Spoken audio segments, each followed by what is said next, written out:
सदन में विपक्ष के बार बार कल कुछ माननीय सदस्य राज्यसभा में इस मसले को उठाएंगे तो ये बात तो जाहिर हो गई कि देश में ये एक्सेप्शनल स्टेट है कि कहीं न कहीं अनेक अवसरों पर कुछ प्रदेशों में इस तरीके की घटनाएं हुई।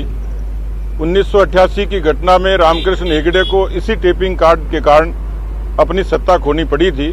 तो ये गंभीर किस्म का मामला है और हम लोगों ने इसलिए सरकार को ये मांग की थी कि इसके बारे में सदन में ठीक से चर्चा और सरकार उसका जवाब दे। आपके विधायक को निष्कासित किया, उसके ऊपर क्या कोई फैसला हुआ? आज दिन भर में हंगामा रहा, महल में बैठे रहे, आपके एक सदस्य का निधन हो गया, आप धरने पर बैठे रहे, रात भर तो विधायक किया।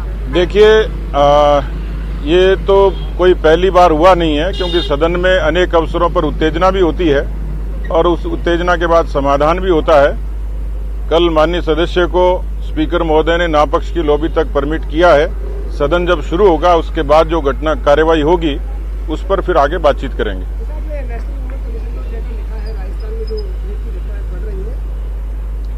देखिए, जो इस फोन टैपिंग के बाद में जो सबसे गर्म मुद्दा है, ज्वलंत मुद्दा है, जिसने केवल देश नहीं पूरी दुनिया का ध्यान आकृष्ट किया है, राजस्थान अब अपराधियों की शरण स्थली हो गया, राजधानी बन गया और इस लिहाज से जो दुष्कर्म की घटनाएं हुई उस पर पूरा देश चिंतित है, भारत की सरकार चिंतित है।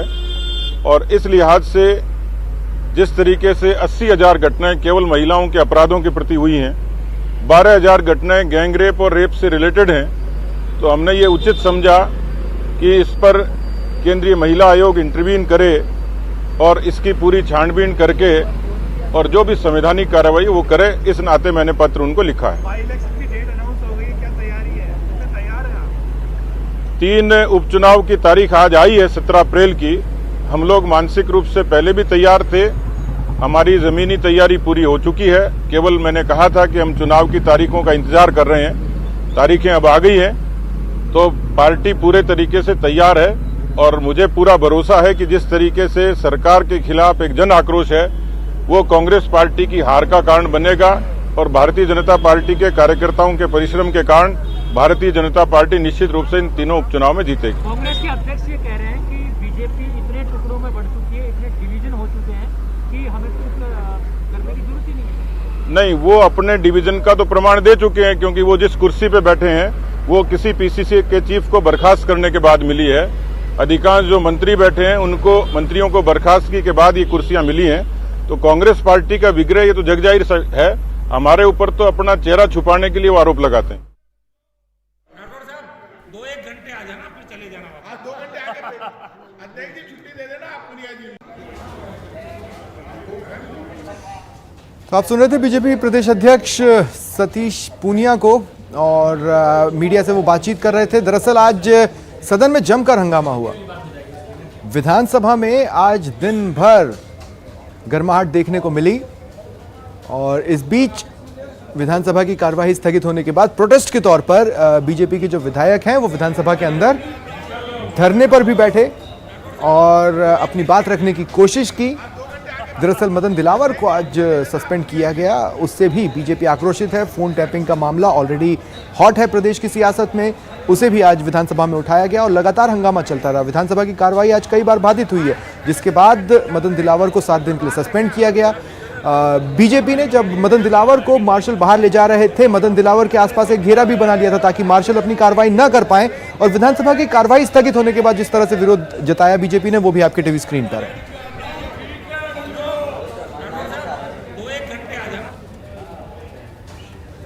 और बात करते हैं महिला सुरक्षा की, जिसे लेकर सड़क से सदन तक सवाल उठ रहे हैं। बीजेपी सरकार से हिसाब मांग रही है। सरकार का दावा है महिला सुरक्षा सरकार की प्राथमिकता है, दोषी बच नहीं सकते। महिला सुरक्षा पर रार, बीजेपी ने उठाया महिला सुरक्षा का मुद्दा।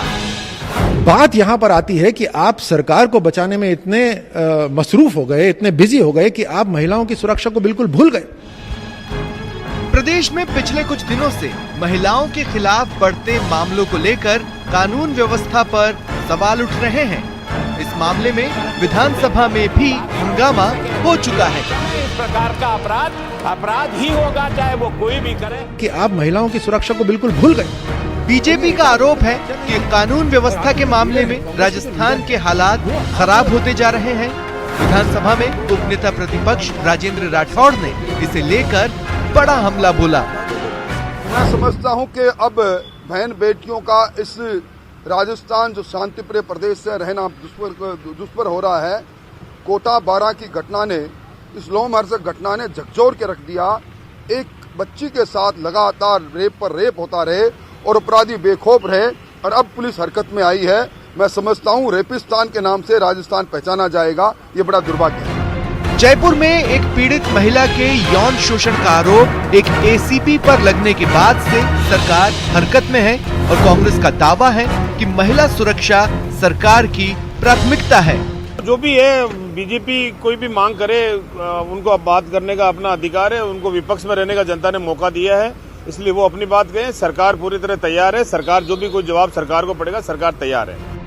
राजस्थान में महिलाओं के खिलाफ बढ़ते अत्याचार की घटना को लेकर बीजेपी अब कांग्रेस के बड़े नेताओं पर भी सवाल उठा रही है।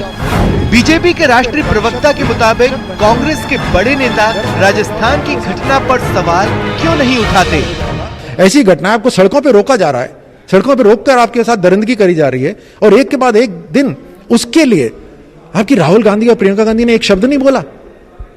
क्या राजस्थान की महिलाएं महिलाएं नहीं है क्या? क्या उनका मान सम्मान नहीं है? क्या राजस्थान में आपकी सरकार और आपकी जिम्मेदारी नहीं है? कोटा, 12 और जयपुर की हाल की घटनाओं से प्रदेश सरकार सकते में है, तो बीजेपी को सवाल उठाने का मौका मिल गया है। सवाल ये है कि महिला सुरक्षा की चिंता सभी को है, लेकिन महिलाओं पर अत्याचार पहले भी हो रहे थे और आज भी जारी है।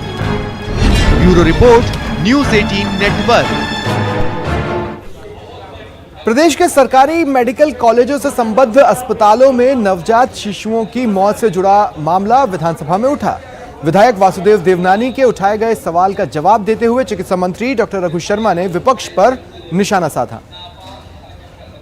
मेरा पहला प्रश्न है कि जो आपने सूची दी है उसके अनुसार पिछले 2 वर्षों में 19,190 बच्चों की मौत हुई है, और जब मैंने टोटल किया तो उसमें आप जो जवाब दे रहे हैं कि मैंने तीसरे खंड में पूछा क्या सरकार द्वारा उक्त मौतों के क्रम में कोई जांच करवाई गई, आप केवल जेकेएल कोटा की बात कर रहे हैं, जबकि कोटा में कुल मौतें हुई हैं 1552 2 वर्षों में, जबकि उससे कई गुना जयपुर में हुई हैं 6,378, मेरे अजमेर में हुई हैं 2,139, उदयपुर में हुई हैं 2,469। क्या इन बाकी हॉस्पिटल्स में भी आप जांच करवा करके आप इसके खिलाफ कार्रवाई करेंगे? उन आंकड़ों पे गौर करो। ये हमने उस टाइम जारी किया था 2019 में, जब आप लोगों ने हल्ला किया था। जो टॉप 10 स्टेट हैं उसमें राजस्थान का नंबर नहीं है, और इसमें ज्यादातर वो स्टेट हैं जहां भारतीय जनता पार्टी की सरकार है। आप क्या बातें कर रहे हो? और उसके अलावा अगर आप तुलना करना चाहते हो गुजरात से, तो गुजरात की तुलना भी हमारे पास है, और आप अगर तुलना करना चाहते हो बिहार से, उसकी तुलना भी हमारे पास। मेरा कहना यह, अध्यक्ष महोदय जवाब दे रहा हूं, इनको सुनना पड़ेगा। जब ये कैलकुलेट करके लाए हैं तो ये इन्फेंट मोर्टिलिटी रेट से रिलेटेड सवाल है, और बच्चों की मौत क्यों होती है ये माननीय सदस्य जानते हैं। और सबसे बड़ी दुर्भाग्य की बात यह कि 2019 के बाद जब हमने ये जारी किया कि पहले टॉप 10 राज्यों में बच्चों की मृत्यु के मामले में राजस्थान सम्मिलित ही नहीं है, तो भारत सरकार ने 2020 से ये आंकड़े जारी करना बंद कर दिया। अध्यक्ष महोदय,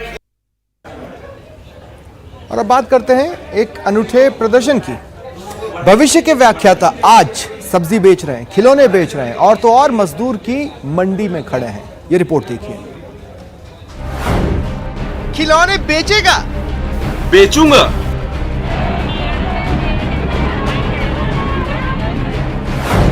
टेडी बियर बेचेगा? बेचूंगा।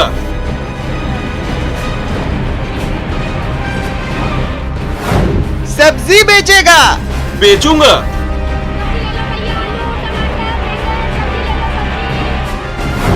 जूते बेचेगा? बेचूंगा।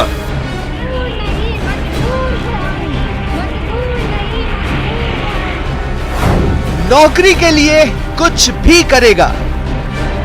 नौकरी के लिए विरोध वाला मेला है।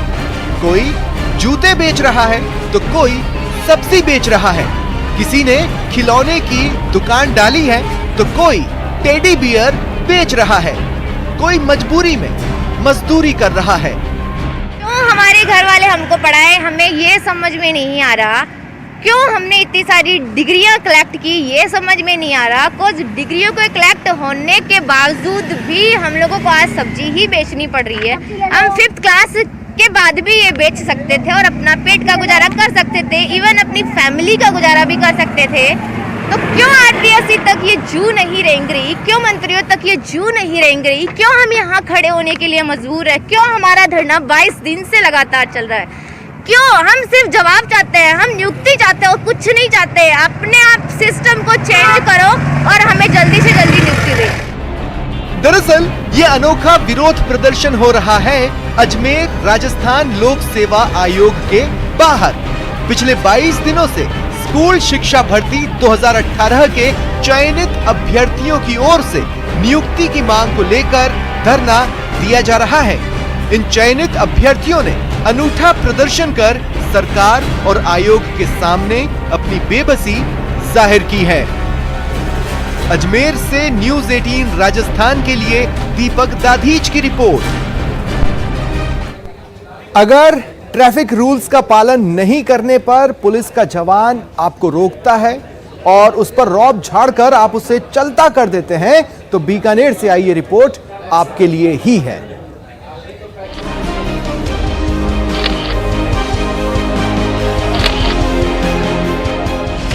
धमकीबाजों पर लगेगी लगाम, उपद्रवियों पर चलेगा डंडा, अब भारी पड़ेगा पंगा। वाहन चालक सावधान।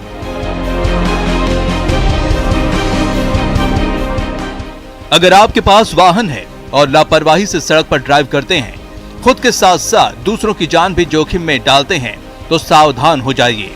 आज ही अपनी आदत से बाज आ जाइए, क्योंकि अब ऐसा कतई नहीं चलेगा। ये छोटी जगह है, लोगों का ईगो हर्ट होता है। उनको ये लगता है कि जाओ मैं कैसे रुकवा लिया, उनके पास उस चीज का तो कोई जवाब होता नहीं है कि हेलमेट क्यों नहीं लगा रखा, वो कैसा हमारे साथ दुर्व्यवहार कर दिया। कई बार चौराहे पर पुलिस और पब्लिक के बीच तीखी नोकझोंक हो जाती है, नौबत मारपीट तक भी पहुंच जाती है। ऐसे में एक दूसरे पर जमकर आरोप लगाए जाते हैं। लेकिन अब अगर किसी ने आरोप लगाया तो उन आरोपों की असलियत सामने आ जाएगी। बढ़िया चीज है जो कैमरा लगाया इन्होंने, इसका पता चल जाएगा कि कौन सही है कौन गलत है। जैसे मेरी गलती थी तो मुझे इन्होंने सर ने समझाया कि आपने सीट बेल्ट नहीं पहना था। बॉडी वॉर्न कैमरा हर झूठ को बेपर्दा कर देगा।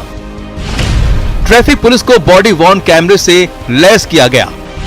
हेड कांस्टेबल, एएसआई और एसआई को 17 कैमरे दिए, 3 और मिलेंगे। कैमरे में पुलिस पब्लिक की हर हरकत कैद होगी। कंट्रोल रूम से कैमरे की मॉनिटरिंग होगी।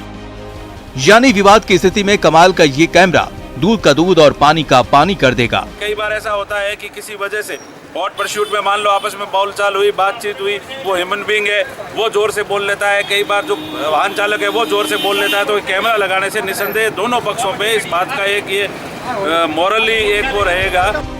शुरुआती दौर पर कैमरे का उपयोग उर्मुल चौराहे, म्यूजियम चौराहे, शार्दुल सिंह सर्किल और हल्दीराम प्याऊ सहित कई चौराहों पर किया जा रहा है। इस सिस्टम की खासियत ये है कि इसकी रिकॉर्डिंग कोई भी डिलीट नहीं कर सकता है। इसके आधार पर जो कार्रवाई होगी वो पूरी तरह निष्पक्ष होगी। न्यूज़ 18 राजस्थान के लिए बीकानेर से सतवीर सिंह राठौर की रिपोर्ट। और चलिए यहाँ रुकते हैं एक छोटे से ब्रेक के लिए।